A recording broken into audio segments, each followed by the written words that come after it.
Yeah, I'll talk a little bit. We're going to have three players here too, so when I'm done, so they don't have to sit here and listen to me talk, we'll have them come out, and you can talk to them.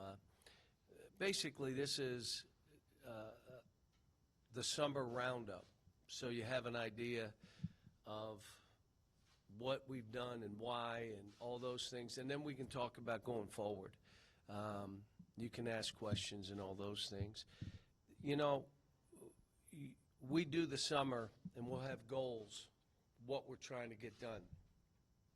Really important when you're taking over a new program. And there are reasons you're taking over a new program.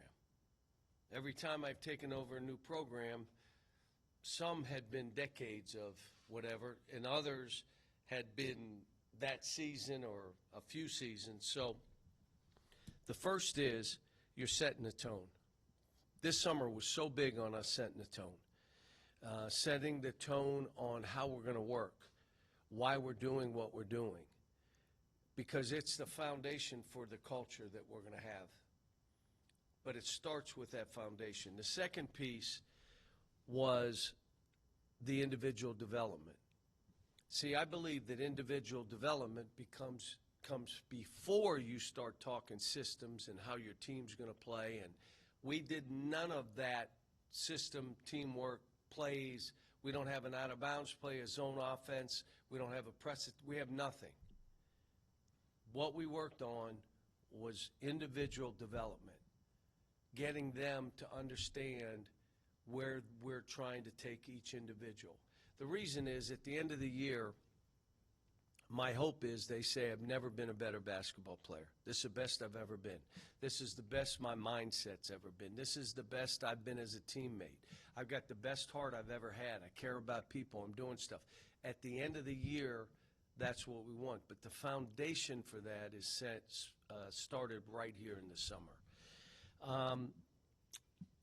And I've always believed this, you know, it's culture first and winning follows. So this foundation was so that we could start what this culture is going to look like. And it's as much mind as it is body. And I'll talk about all this stuff here in a second, but it's as much mind. How do we make them as uncomfortable as we can, and they learn to be comfortable in those environments? That's what we did all summer. We didn't just do shooting. We conditioned and then make a shot. Now make shots. How do we make them uncomfortable? And I'll talk a little bit more in advantage drills, where now people are moving and you got to recognize stuff. We did the practices, but before we did that, we did morning weight training. This morning they were in there at 8 o'clock. Weight training. Hard to weight train at 8 o'clock in the morning and get enthusiastic. You're working on their minds, not just their bodies. Breakfast as a team. You're not late. You're where you're supposed to be. Breakfast. Just set the tone of what we're trying to do. We go to practice. Practice is about teaching. We've had 25 coaches, high school coaches, come through and watch. I think they'd all say a lot of teaching was done. A lot of, you ready, conditioning. Not just to condition in the drills we did. And then the third thing is they competed against each other. Because, yeah, we've got to be a team, but you got to go against each other, and certain guys will start standing out and doing that. Because of how we play, you got to be able to fly up and down the court. We're having the track coach come over when we come back to teach us how to sprint. How about just teach us how to run? You don't run like that. Your feet don't fly. So we've got to go to the basis of how we play fast. You got to run fast. I've done this at other schools where I've been. We brought in the track coach. They're the geniuses. They know how to do this, the running. The second piece is, how do you play fast but your mind moves slow? Well, you do drill work to make them, you're playing really fast, but your mind's got to slow down. Yeah, we're fast, we're just not in a hurry. You talk about advantage drills. How do you do things where you broke down your guy, but they're running at you now? How do you not charge or turn it over? What do you do? Those are the things we worked on for the guys. Defensively, feet, your footwork. How do you get a big base? How about this one? How do you play with your arm? We're long, 7'2", 6'11", 6'10". We are long. Well, let's play with our arms out. We set that foundation. Those are the things we did in the summer. But my biggest challenge, again, you take over programs, there's a reason. The biggest challenge you have, and I've always had, is mindset. How do I get these guys to think different, to think bigger? It was only a few short months ago I walked in with no team, no staff, no schedule, and now we're talking about how do we get a new team and how do we get them to think together but think bigger? Well, you think big, but you work bigger, because it's not being delusional. You're not dreaming dreams. This is about what you're trying to accomplish for yourself. So I tell the story, but I'm trying to get them to think like kings, because kings think different. Arnold Palmer went over to Bahrain to build a golf course. After he was done, he went to see the king, and they said on the way in, look, if the king offers you a gift, accept it, because you always accept a gift. So he walks in, and the king thanked him and said, look, I'd like to give you a gift. And Arnie said, that's fine. And the king said, what would you like?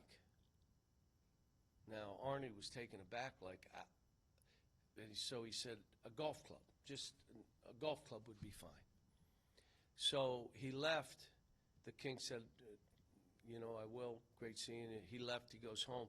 And on the way home, he's thinking about this driver with a gold head with diamonds. It's from the king. It's going to be in his office. He's going to tell stories about it, what he did in meeting the king. Well, he gets home, and 2-3 weeks goes by, and there's no golf club. So then a letter comes, and his secretary gives it to him, and he says, is there anything with it? Is there? No, just this. So he opens the letter, and the letter thanks him. So he's kind of disappointed, and he puts it back in the envelope, and there's another piece of paper in there. And he takes out the piece of paper, and it's a deed to a golf club. Kings think different than we think. And I've got to get these kids to understand, I want you to think big and dream big, but you must work bigger. But your dreams for yourself and your teams have to be big.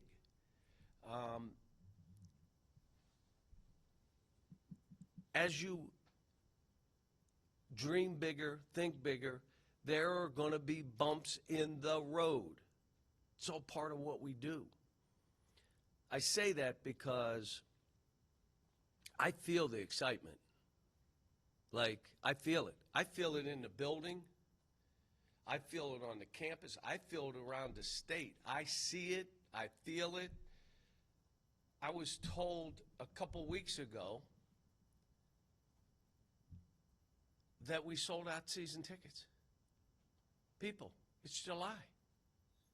The building seats 20,000. Season tickets gone.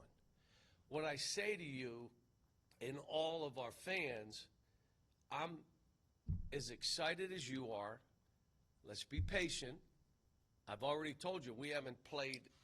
First of all, he say, how's it going? I said, it's great. We haven't lost a game yet. Everybody's excited. But be patient, because how we do this. It is a process.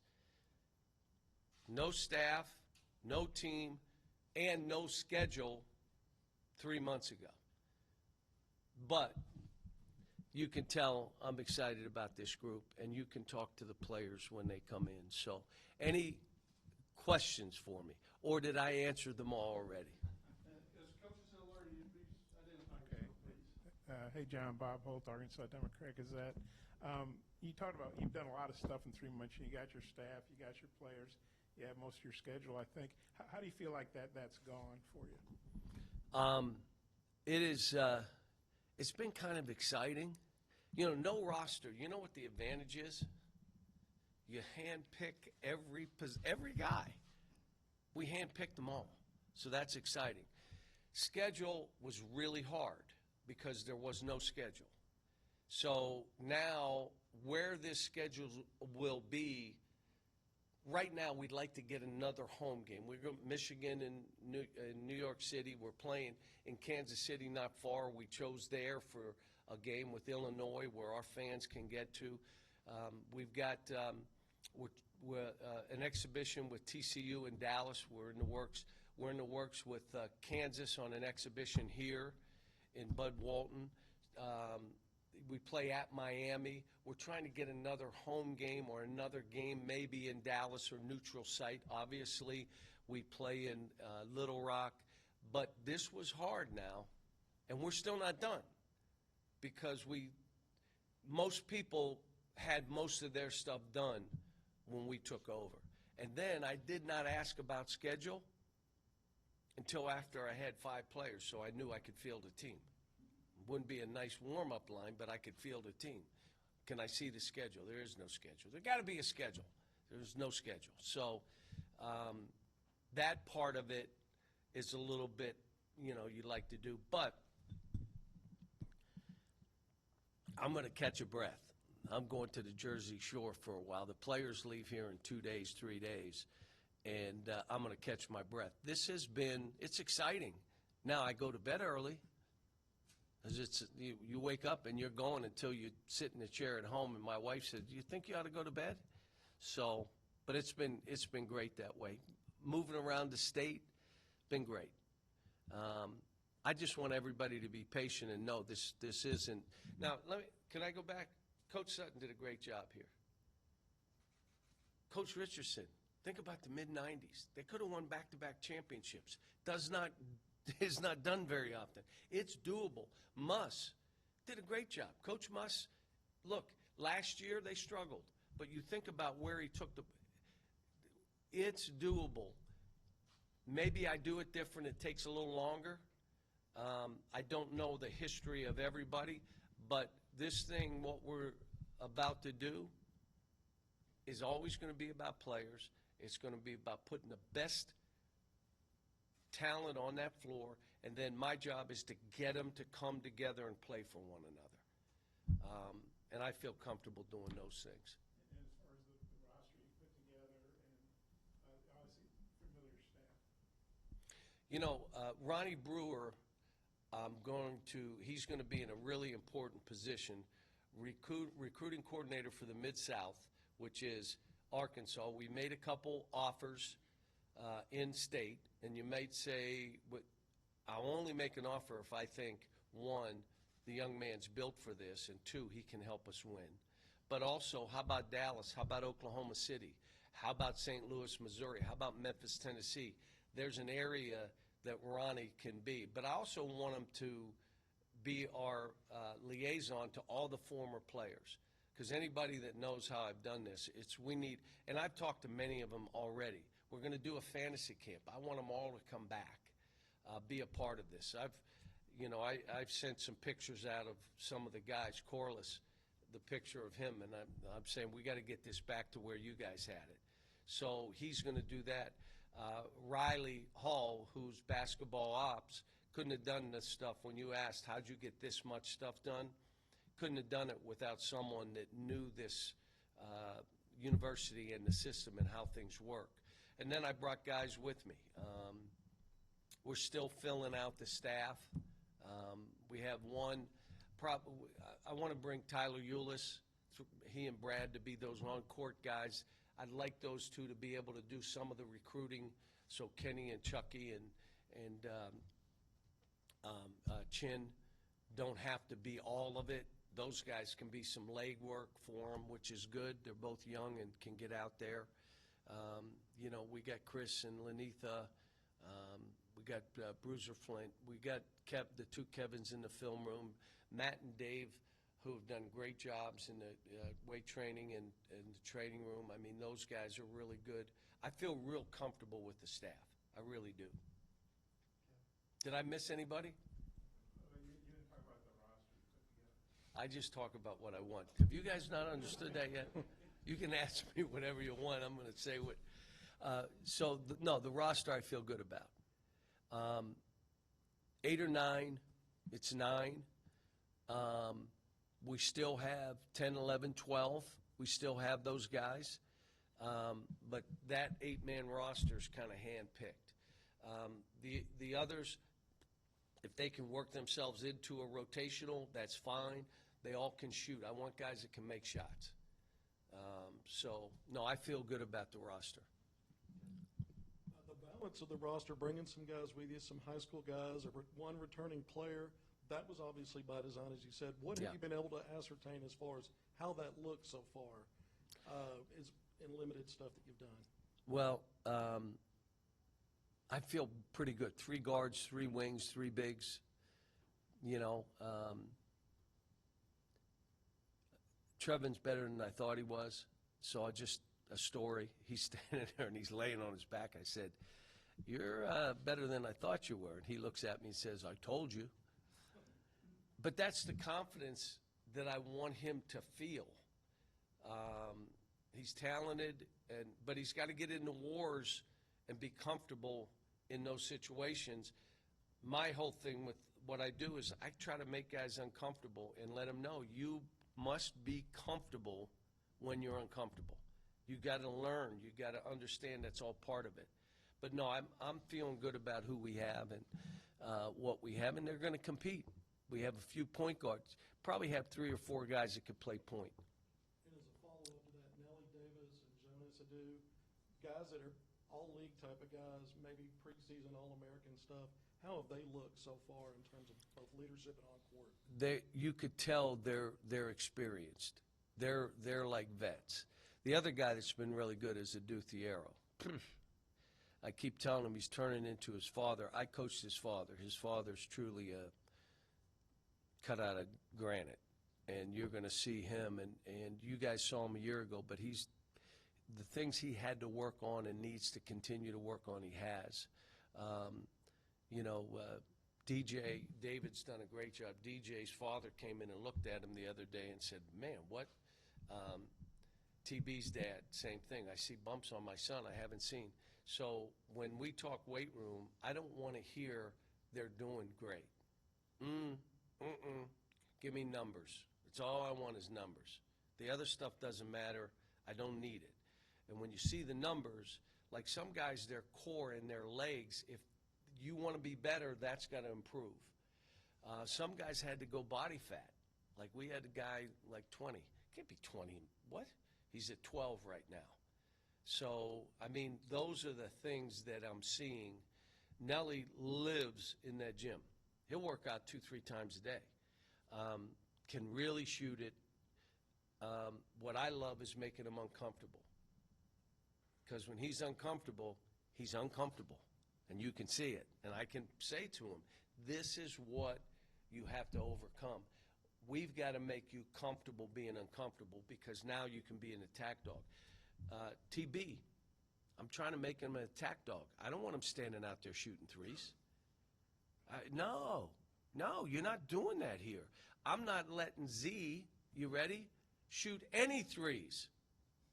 Big Z, 7'2", he wants to shoot. No. You're not shooting threes. So now he has to shoot twos. You know why? An elbow jumper, when you miss that, kind of embarrassing. A 3 when you're 7'2" and you're way out there, oh, man, he almost made that. No, you're shooting twos. And that means you're going to get in the gym and get better, or you're going to be embarrassed all the time. And you know what? He's getting better. Jonas was all conference. We already know. I mean, we're trying to work on his wheels. I want him to run better, run smoother, but he's still a beast. Shooting the ball better, but getting his legs. Boogie's better than I thought. I know what DJ is. He'll be as good as anybody. Just needs to continue to get healthy with that ankle. And then Carter and Billy, both. I'm trying to say, Carter, you're not settling on jump shots. Nope, not happening. And anytime he drives and he gets to the rim, I stop to practice. That's what I'm talking about. Why doesn't he do that more? Because he's uncomfortable. It's easier shooting jump shots. I don't need you to shoot jump shots. I need you to be that guy. And Billy Richmond, he just got to get more consistent shooting. And where can you make a shot so they got to guard you? Because when they guard you, you're going by people. Like he's good. And I coached his dad. So coached DJ's dad. And that doesn't mean I'm getting older. It means I coached when I was very young. Coach Andrew Hutchison, Best of Arkansas Sports. You mentioned the unique roster construction that you went with, 8 to 9 rotation guys. With the recent news that the scholarship limit's going to increase up to 15 players, does it change anything for you, or is it just going to kind of continue what you did? Nope. I'm having 8 or 9, and then I'll fill out the roster. You know what I can do? I can give walk-on scholarships now if I choose to. Maybe I use that somewhere else. Maybe I get GAs that can still play, and I use it that way. How about I do that? Now, look, here's what I don't want to have. At the end of the year, we're working. I want to coach every player like he's a starter, which is what I've always done. When you have 12 or 13, that stretches you a little bit. Last year, we ended up with 1 or 2 too many after injuries, and then we got healthy. Hard. But what you don't want with this transfer, every kid's a free agent at the end of the year. You have 8 or 9, maybe 1 or 2 stay, but you're not dealing with 10, 11, 12. Well, you got to do this. You got to start me. You got to do – no. And I'm not coaching a player so that another guy can coach him. I'm not doing that either. I got my 8 or 9. When I was at UMass, you say, well, times were different. Well, I coached, we had 6 guys play. That's it. They knew not to foul because I didn't have, you don't foul. But you know what? It may have been the best team I ever coached. And obviously, they were really happy. Those 6 were so happy. They were playing every minute they could play. Played guys 38 minutes. And we played fast. And we went to the Final Four. I mean, it wasn't like we were number 1 in the country playing 6 guys. Played against our walk-ons every day. Had a coach coaching the second group of walk-ons so that I wasn't spending a whole lot of time. I needed my focus on them. So there's all kind of ways of doing this. And if this isn't the right way, I'll change. Normally I change fast. But I'm thinking this is the right way. Yeah, Anthony Christensen, Whole Hog Sports. I guess can you just talk about, recruiting? You've always had a knack for getting, top-level guys. How have you kind of adjusted to the changing landscape, especially now in a new job? All we've done is moved the headquarters from one place to another. That's all. We're recruiting the same thing. I'm saying the same thing in the home that I've said for 30 years. Now, why would you say the same things in each home? Well, he says it works. It's been pretty successful, but here's why. I know what I said in every home. I know what I said. I'm not going to say things that I don't remember. Well, guess what? I remember because somebody put out a video of me in a home visit. Have you seen that video? That was Emmanuel Quickly's home visit. And there was an iPad that his aunt and her either husband or fiance was on, and I think they videoed it from that. I can't remember, but I remember the visit. Somebody said, "Had you seen it?" Yeah, I've done that visit 1,000 times. It's the same visit, and it becomes this: if you're drinking, smoking, clubbing, or chasing, don't come here. If you're not into basketball, if you got a little bit of fraud in you, don't come here. If you're delusional, don't. If you're a grinder and you want to challenge yourself against other really good players, then you come here. If you want to see how good you can become, but you're going to have to earn it. If you want to take what you want, this is the place. Not going to change. We got 9 really good players out there. Some are going to play more than others. Why would that be? Say, they earn it. Why would some guys shoot more than other guys? they make more. So you're going to shoot more. If you want to shoot more, make more. But you got to earn this stuff. And then at the end, you sit there and say, I never knew I could be this good. And it wasn't easy. And sometimes it takes guys longer because maybe they're not on the same path, but sometimes it took them longer to understand, I'm going to have to take what I want. So we're not changing. And I think we're involved with the players we need to be involved with. We want to have 4 freshmen come in that can come in and do what my freshmen have done in the past. Probably can't get to where I used to be where we take 6, 7. You can't now because you're going to have some players return and maybe a transfer or 2, and that will be how we build rosters. But, we're going to go after the best players that we can, and then we're going to develop them and make them the best team they can be and get them to share. When they'll understand, again, winning matters to all of us. To me, my standard of winning, well, you know what it's been at all these places. We've been number 1 in the country at all of them. Been to Final Fours, won 1 national title. Everybody will say should have won 9. Okay, I agree. Can we move on now? But the reality of it is winning matters. And we won at the highest level. 6 guys from our team, 6 have gotten drafted when you win. So if you want to win, then everybody will eat. 4 lottery picks from one team. The number 1 pick and the number 2 pick. Number 1 4 different times. Canby was the number 2. So it's all different schools, but it's the same. Look, this is Arkansas. This is a special place. This has a history. 2 of the former coaches, Hall of Famers. Hall of Famers. Eddie Sutton and Nolan. I mean, that's who coached here. This is, I understand what it is, which is why you can tell I'm excited about doing this again. Let's do it again. Now, I'm going to say this to everybody here. I can't do this by myself. It'll take 1,000 people all together. What can I do to help? And it'll be at all different levels. How do I help? What do I do?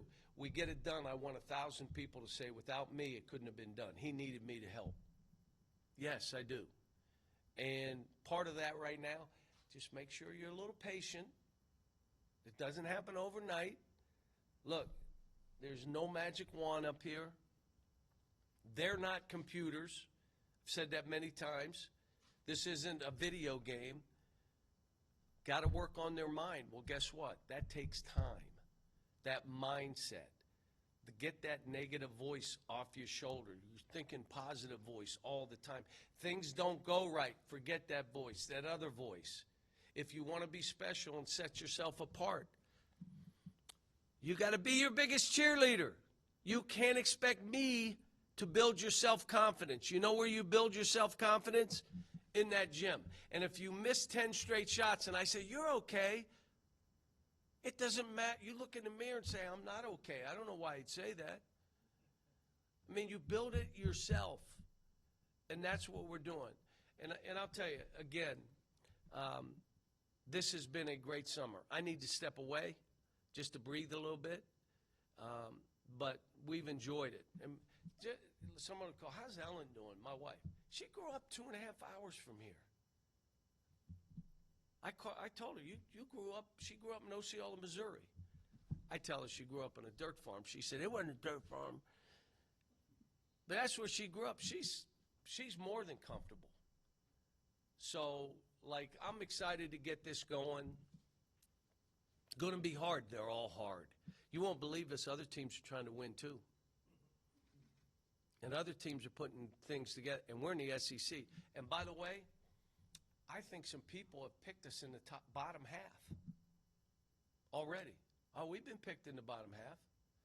That's okay. We got to play games. You got to get in the ring. Let's go. Pick us in the bottom half. Pick us last. Pick us first. None of that matters. It's getting your team right, having guys that are playing at their best individually, and then let's get them together and see how we play. I'm telling you, I don't know how we're going to play yet, other than it'll be fast, it'll be unselfish, need some post presence. I hope we're a great three-point shooting team, because if we are,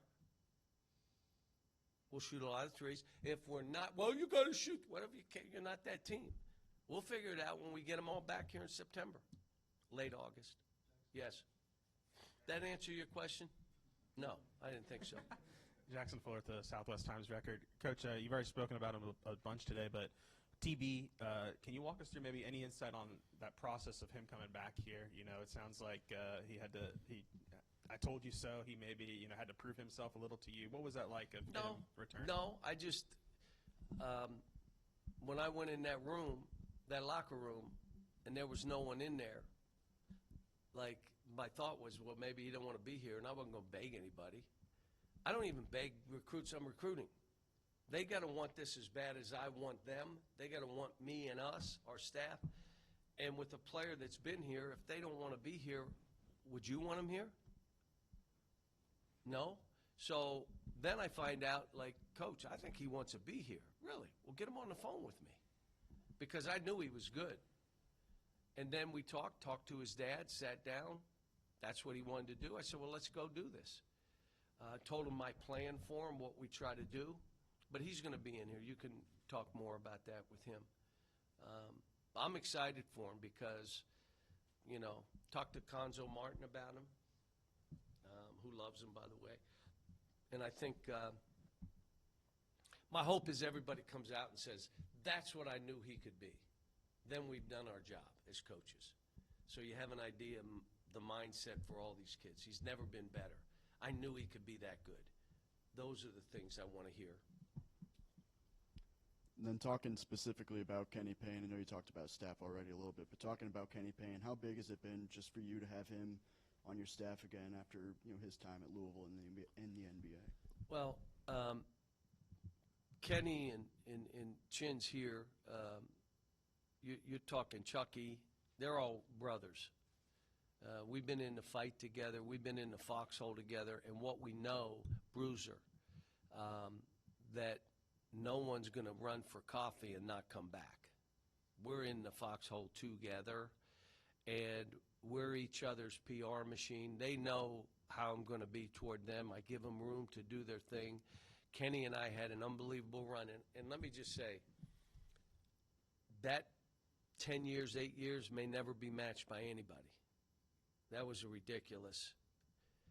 But I'll say this, the 5 years in the mid-'90s here, it may not be matched by anybody either. That was an unbelievable time. But here's what I would say. First of all, I wanted Kenny to know, you're Kenny Payne. I don't care about any of that. I know Kenny Payne, what you do for kids, how you add value, how you care your heart. The same with Chin. Like, I know who he is. And he's the next one, the next wave of guys to go get his own opportunity. I keep saying, you make sure with this environment, it's the right one, because this environment has changed what's a good job and what's a not so good job. But they're all working, they all add value, they all create relationships. Kids, like I called a kid in, and you would think that one of the staff said, yeah, I said, I just want to see him. What? What's he want to see me? But it's like they're coming to the principal. So their relationship with the assistants has to be one of, this is my uncle. And I try to tell them, look at me. Why would you be intimidated by me? Like, what, am I going to fight you? I mean, but they have an opinion, and I told you, I'm Johnny Calipari from Moon Township. That's how I see myself. They don't see me that way. He's gonna, what's he want? So they need to be that way, and they are. But it's been fun. I think I got an unbelievable staff. I really do. And it's top to bottom. And staffs have become bigger than they used to be. So you got a lot of people. John, I know you talked about being on Dixon Street with your son and loud music. Maybe guys our age shouldn't be living on Dixon Street, but you're just wondering I was living on Dixon Street. Yeah. Well, what was that in a like? condo. Yeah. One of the Lindsay's got me a condo. They didn't tell me they left earplugs, and I said, what are the earplugs for? but I figured that out in about 3 days.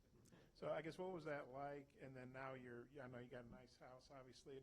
What's it like getting settled in? I mean, you lived somewhere for 15 years now. You're moving, even for somebody getting paid like you are. That's a big deal. You know what? When you move offices, so I'm going to give you this because my wife, she does the move stuff. Like I said, you got to do something. You know, she doesn't. Please don't put that out. She'll go crazy. So she wanted all new furniture. Like, why? Well, this stuff is, well, so what are you saying? How do we used to live? I mean, what are you talking about? But anyway, I made her bring some stuff. No, you're not, that's coming and stuff, but we'll be fine. It's just going to take us some time. But here's what happens when you move offices. All of a sudden, stuff pops out. I have a book I bought in 1993, Bill Musselman, when I was at UMass. I sent a picture to Muss, and I sent him, I paid for it, just so he'd know.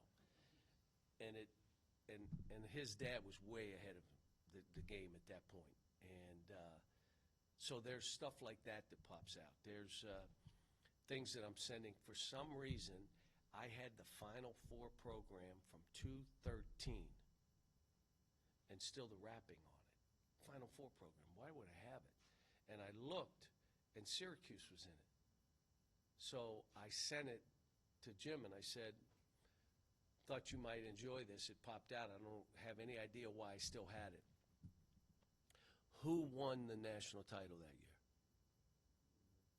So I think Rick shoved it in there to remind me that he won it. So I still have no idea, but there's all kind of other things I took pictures of.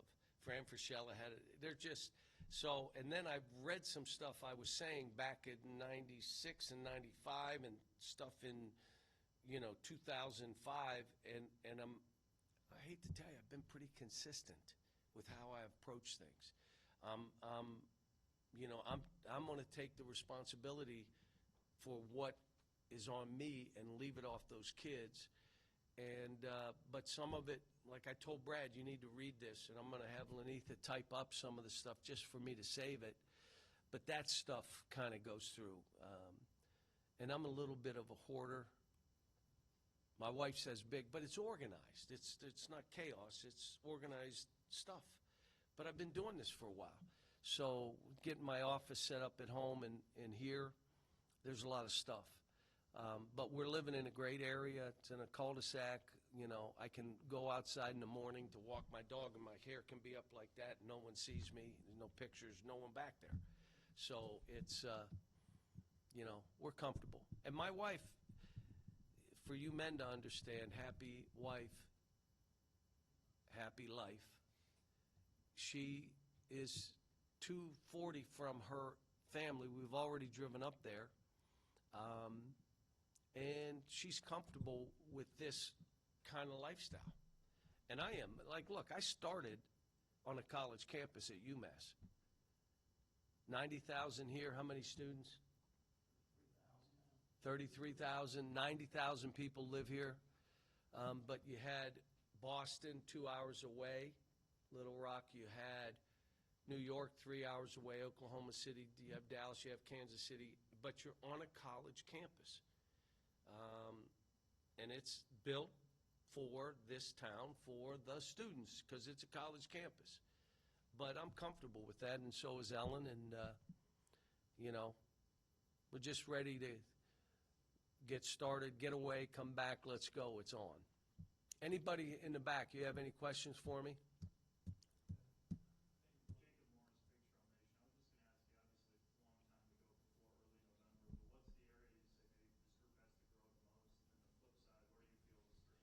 It'll be getting us together as a team, because all I worked on this summer, all the staff did was it's all about individual development. We'll worry about that stuff come September. Right now it's who do we have and how do we get them better, and how do they start feeling better about themselves and where we're going to head this. The foundation that we set that I talked about earlier, so that we can walk right in and build this culture the way that we want it, but you had to have the foundation. So I don't know. All I know is the SEC is going to be really, really good again. When I first walked in the SEC, there were 3 teams going to the NCAA tournament. And we were I can remember us being in, we got to get to 6. I can remember it. And now we're at 8 or 9, maybe 10. Think about that. And so this switch has flipped. Every game is hard, especially road games. How about coming here to play? You know, not many teams won here. Am I right? No, we won a couple here, but why are they laughing? Anything, did that answer your question? Go ahead. Who else? Go ahead. You may already be aware of this, I'm sure you are, but if you look at the Olympics right now, you have enough players you coach, mentored, and developed that if you extracted those, you could have a Coach Cal in the Olympics. And have a legit shot at winning a medal. Have you considered petitioning the committee? No, I would never petition. That's not how this goes, and I'm so happy for the staff. Mark Few, by the way, is a really good friend. Hopefully we're doing something with them in the future, but he's a really good friend. And Steve, and I know all those guys. They're terrific people, and they deserve to be there. No, I'm good. I'm good. I got a big job here. Get this thing right and have people look at us and say, what are they doing? How do we do that? Let people look at this and say, wow, you know, here it goes again. But it takes everybody. And we have been treated in a way that we know, how do we help you? And that's coming from all directions. What do we do to help? How do we get, people want this to happen. And, you know, I feel it. I'm loving it. And, but having a good group and then following it up, development, following it up with a good recruiting group, another one, because you got to admit Boogie, Carter, and Billy are 3. That's a good group. And now you go forward with another group and you start that roll of what we do here and how we do it.